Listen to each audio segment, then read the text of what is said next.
from our own Batman. He would be presenting tonight an introduction to vocal variety and body language. The speech title would be When Superheroes Become Motivational Speakers. We have Superman to evaluate Batman, so please read out the project objectives. Okay. The purpose of this project is for Hijazi to practice using vocal variety or body language to enhance a speech. This member has chosen to only be evaluated on vocal variety for their speech. This is what it says. Oh, But don't have to, right? No, You can yeah. go beyond that. Okay, go beyond that. Thank you, Ridwan. Let's know a little bit more about Hijazi, aka Batman of our club.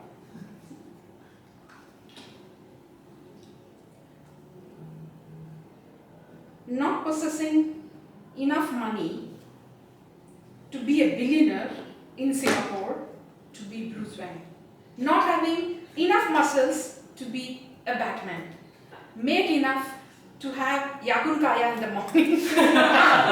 And work out enough to have leg muscles to walk around neighborhoods. Let's put our hands to welcome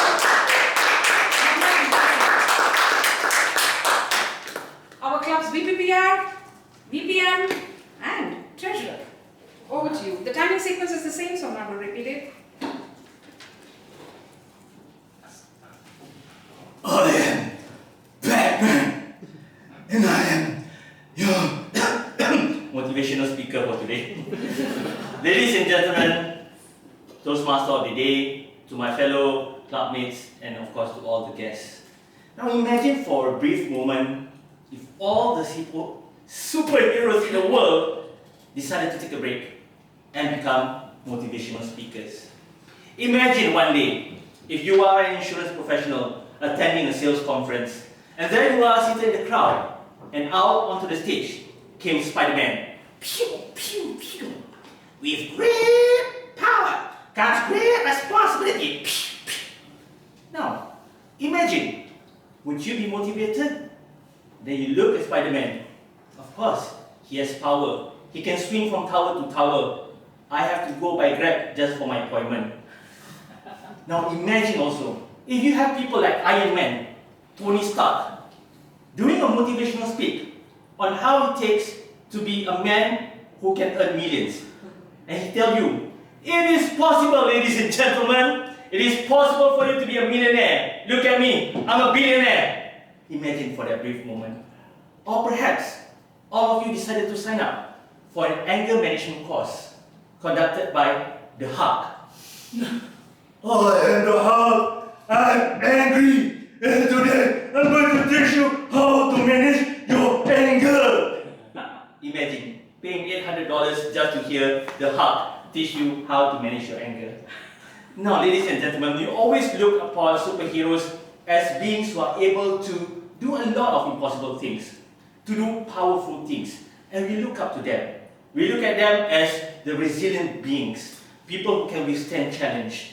And then we look at ourselves. Oh, what can I do? This August, I'm still waiting for my CDC voucher. I'm still someone who's paying my mortgage using CPF. What can I do? How can I be a superhero? Now, in 2016, my friends, I was the district public relations manager. And at the point of time, I thought I was having the ball of my life. I was enjoying all the splendor, and I was enjoying all the company of great friends like you. But then came 14 September 2016, when I was playing soccer. And then at the very night, I thought I had a cardiac arrest. I went to Changi General Hospital. At that very moment, while I was in the ambulance, I kept asking the attendant, am I going to die? Am I going to die?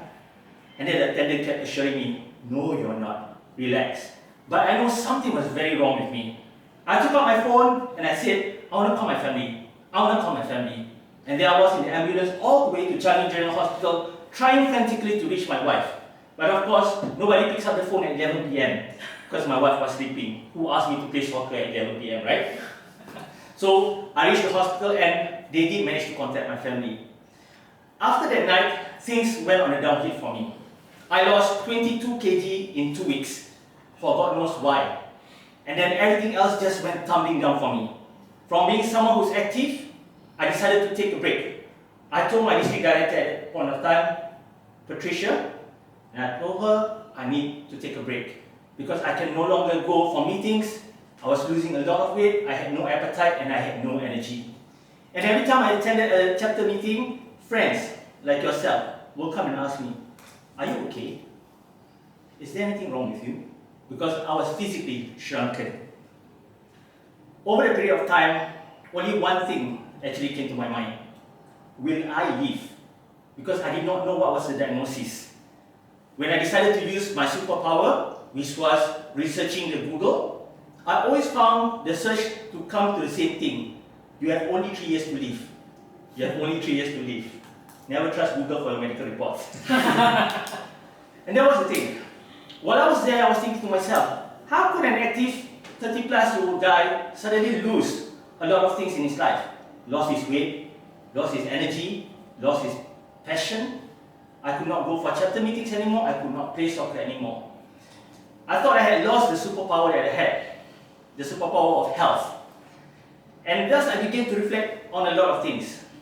I began being very scared of going outside and socializing. Because every time I go outside, I have panic attacks. Anxiety just hits me every time. I always thought I was going to die. Every time I hear an ambulance in the background, I thought I'm going to be in one. So it always makes me frightened. I even wrote a book about anxiety. Of course, it can never get published, right? In Singapore, you never get anything published. So during that dark period of time, I was fortunate to always have a company of good Toastmasters who always check up on me because I was still, by virtue of that time, still the district public relations manager. And it was only through that company that I managed to pick myself up. When one of them, Hakim, which was our past district director, he asked me, "If you cannot run, just walk with me." And so he did. He asked me for a walk, and we did go out for a walk. And from that walk, it started becoming more frequent. And I started going on more walks with more friends, people like Sadiki, some of them also from other clubs. And while those walks became more frequent, I began to get a lot more confidence. And that walk became jogs. And the jogs became window shoppings. And those window shoppings began to extend itself to becoming JB trips for food. And lo and behold, over 1.5 years of doing that constantly, I began to pick up all the energy that I've lost and all the passion that I've lost also. Because all the energy that my friends have given me has given me a renewed hope. And so in 2023, I finally gained back all the weight. From a weight of 55, I got back 70 kg. And I was very happy because it finally proved that something was working and I did not use any superpower. Now when you think about it, all of us are always looking for someone external, someone outside to look towards to as being the inspirational figure. But do you know that that inspirational figure, that superhero, might just be the person who you are destined to be, who is not discovered yet unless they are thrown into a pit of challenges. When they are asked to test their resilience, when they are asked to test their patience, and when they are asked to look into darkness and see if they can crawl up into the light themselves. My friends, in a world of constant change, the only thing that I can implore to you is to look within. Do not look or envy the superheroes outside or heroes that people always clamor about. Look inside, and perhaps one day you might just be the superhero for others to follow. Back to you, Toastmaster of the day.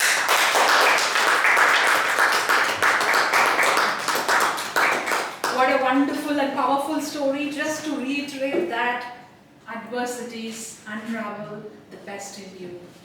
Sometimes we just are too cocooned in our comfort zones, not understanding the exorbitant power that we possess. I always would like to say, I am possible. And when he talks about this story, I'm reminded of his spouse.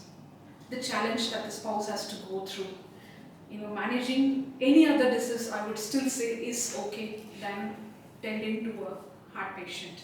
Because of the anxiety that they have, the uncertainties that they go through. I have not one, two in my family, and for past few years being the caregiver, I know how much it hurts.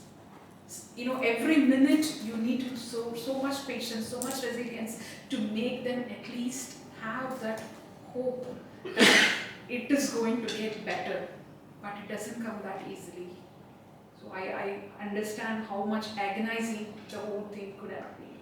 Thank goodness for having Hijazi back in action and back in the Payoh. Yes. Grace be to God. With that, we have come to the end of 2 prepared speeches. And I think just because 2 prepared speakers, Gerald has already decided there's not going to be any voting and he went overtime.